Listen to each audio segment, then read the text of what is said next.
Hello बच्चों, आज की क्लास में हम डिस्कस कर रहे हैं हमारी वास्तविक संख्याएं इस चैप्टर से रिलेटेड कुछ इम्पॉर्टेंट क्वेश्चंस। तो स्टार्ट करते हैं हम शॉर्ट आंसर क्वेश्चन से, यानी अति लघु उत्तरीय प्रश्न।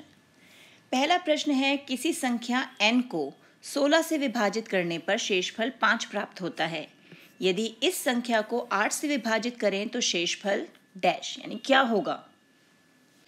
तो बेटा जी, इस क्वेश्चन को सॉल्व करने के लिए हमें सिंपली क्या करना है, इस 16 और 5 को हम ऐड कर देंगे। तो 16 और 5 हमारे पास क्या हो गया, 21। क्योंकि 16 हमारा भाजक है और शेषफल 5 है, तो हम इन दोनों को ऐड करें तो हमारे पास 21 मिला। अगर इस 21 को हम 16 से भाग करेंगे तो हमें शेषफल 5 ही मिलेगा। तो अब हम इसी 21 को 8 से भाग करके देखते हैं कि हमें शेषफल क्या मिलेगा। हम इसे 8 से भाग करते हैं तो 8 दूनी 16, तो हमारे पास यहाँ कितना बच गया, 5। तो हमारा शेषफल क्या होगा, 5। ज़रूरी नहीं हम 21 पे, ऐसी बहुत सारी संख्याएं होंगी जिसको हम 16 से भाग करेंगे तो हमें शेषफल 5 मिलेगा। लेकिन अभी जल्दी से पता करने के लिए हमने इन्हें दोनों को ऐड करके 8 से भाग करके शेषफल निकाल लिया। नेक्स्ट क्वेश्चन है MSP यानी महत्तम समापवर्तक जो है, जिसे हम बोलते हैं HCF। हमें दो संख्याओं का 3 की घात 3 गुणा 5 की घात 4 और 3 की घात 4 गुणा 5 की घात 2 इनका निकालना है। तो आपको मैंने बताया हुआ, जब महत्तम बोले तो हमें लघुत्तम यानी सबसे छोटी पावर देखनी है, क्योंकि हाईएस्ट है ना, तो उल्टा काम करना है। तो अब हमने यहाँ पर 3 भी लिख लिया, 5 भी लिख लिया और ये लगा दिया गुणा का निशान। आप इनमें देखें सबसे छोटी घात किसकी है, 3। तो 3 की घात 3 और 5 की घात 4 और 5 की घात 2 में सबसे छोटी घात किसकी है, 2 की। तो 5 की घात 2। तो ये हो गया हमारा महत्तम समापवर्त्य या HCF। अब हमें अगला प्रश्न दिया है, वहाँ पर A दिया है xy² तथा B दिया है x³ y5। तो यहाँ पर हमें इनका LSP लघुत्तम समापवर्त्य निकालना है। तो यहाँ पर हमें उल्टा काम करना है, लघुत्तम बोला है ना, LCM, तो हम हाईएस्ट पावर देखेंगे। तो हमने x और y दोनों लिख लिए। अब x की घात यहाँ कुछ नहीं है तो 1 हो गई। तो सबसे बड़ी घात कौन सी है यहाँ पर, 3। तो x की घात हो गई 3। अब y की घात कंपेयर करें, यहाँ 2 है और यहाँ 5। तो हम कौन सी घात लेंगे, हम लेंगे शाबाश 5। अब देखते हैं अगला प्रश्न। अगला प्रश्न क्या है हमारा, इस गुणनखंड वृक्ष में x तथा y का मान ज्ञात कीजिए।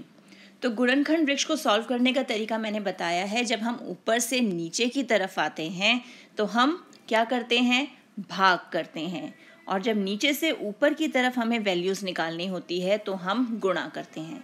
अब हम यहाँ इन दोनों को गुणा करेंगे तो हमें ये x यानी ये मिल गया हमें 7 पंजे 35, x की वैल्यू मिल गई। अब 35 और इस 2 को गुणा करेंगे तो हमें y की वैल्यू मिल जाएगी यानी 70। अब यहाँ x की वैल्यू आ गई 35 और y की वैल्यू आ गई 70। मिल गए हमें x y। अब यही क्वेश्चन बेटा कई बार दूसरे टाइप से भी पूछा जाता है। वहाँ x y की वैल्यू ना पूछ के हमसे कहा जाता है x और y का अनुपात निकालिए, यानी x/y निकालिए। तो वहाँ भी हमें पहले क्या करना है, हमारे x और y की वैल्यू निकालनी है और फिर इनका अनुपात यानी 35/70।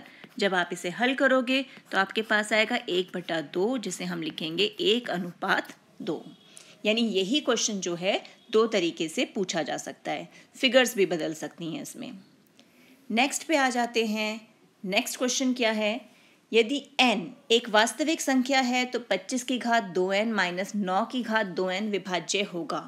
यानी यहाँ ऑप्शन दिए हुए हैं कि इनमें से किससे विभाज्य होगा।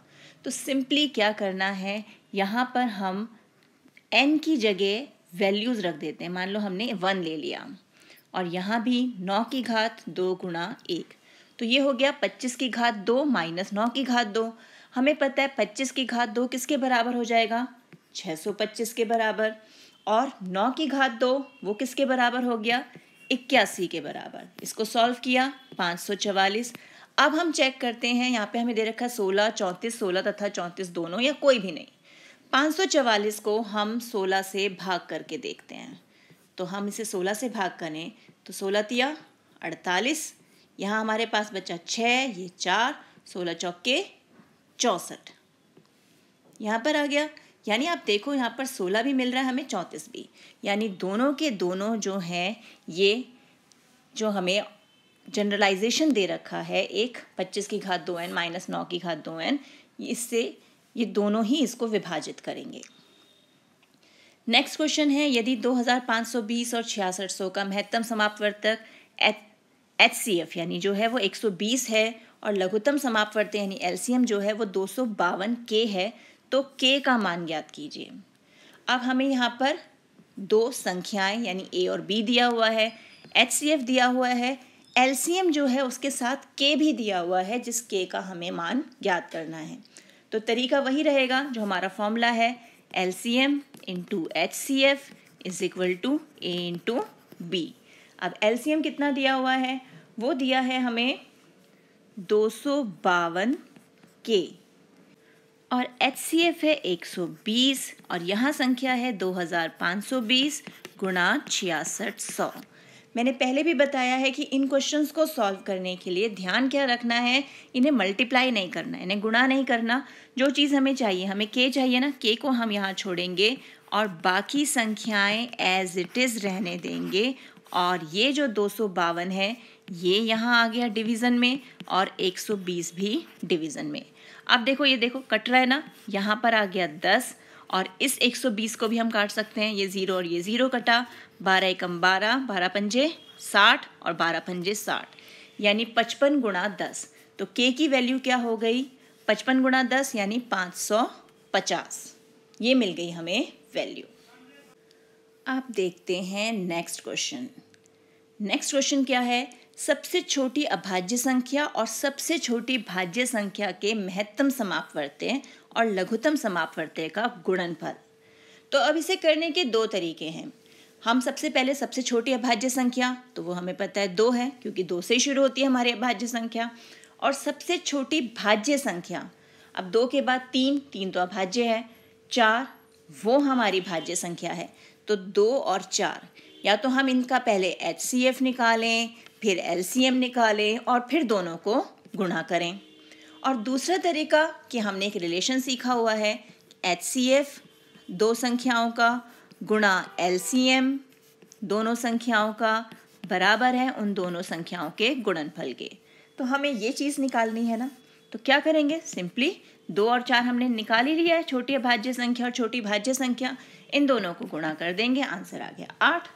तो ये हो गया हमारा करेक्ट आंसर। तो आज हमने डिस्कस किए हमारे वास्तविक संख्याओं के कुछ इम्पॉर्टेंट क्वेश्चंस।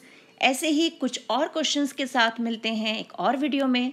तब तक keep practising and enjoy maths.